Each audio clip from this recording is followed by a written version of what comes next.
If you could run us through, in terms of your prediction this time round, the scoring of the 13 keys. All right, here's how I tally them. Remember, I'm looking at how many negative keys there are. If there are 5 or fewer, I'm predicting the Democrats to win. So here are the keys Democrats have lost. The mandate key, because they lost U.S. House seats, even though they did better than expected in 2022. Obviously, the incumbency key. The incumbent charisma key, because whatever you may think of Kamala Harris, she's no Franklin Roosevelt. That's 3. And then the 2 hardest keys to call were the foreign/military failure and success keys. We have 2 wars raging, and things can change unpredictably in wars. But I split the keys, which I think is right. And the one I docked the Democrats on was a foreign policy failure. The Middle East is a absolute humanitarian catastrophe with no end in sight. So that's 4 keys down, 2 keys short of what we needed to predict Donald Trump coming back in the White House.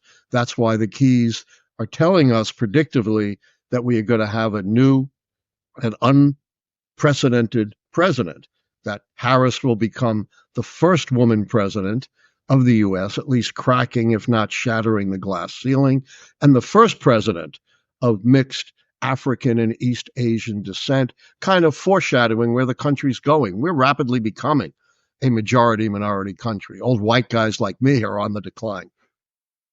So is there anything that could happen between now and the election then that would change your prediction or change the scoring of the keys? Or is this already set in stone and there's nothing that can affect it now?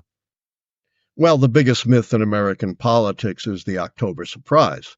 I made my predictions before that and have never changed them. You know, in 2016, when I so controversially were predicting Trump, we had an October surprise, right? The Access Hollywood tape. Here is the candidate I'm predicting bragging on tape about sexually assaulting women. A lot of the pundits were saying, never seen that before. It's an October surprise. Got to change your prediction. Of course, I didn't, and I was right. Excuse me. But as I've said, I'm not so arrogant as to claim it's impossible to change the pattern of 160 years of history. It's always possible. Something cataclysmic could occur, but you never know beforehand. In your opinion, then, what is the biggest turning point moment in US election history, as far as you're concerned, that you can point to and think that is a moment that had a massive impact on the outcome of the election? What stands out to you?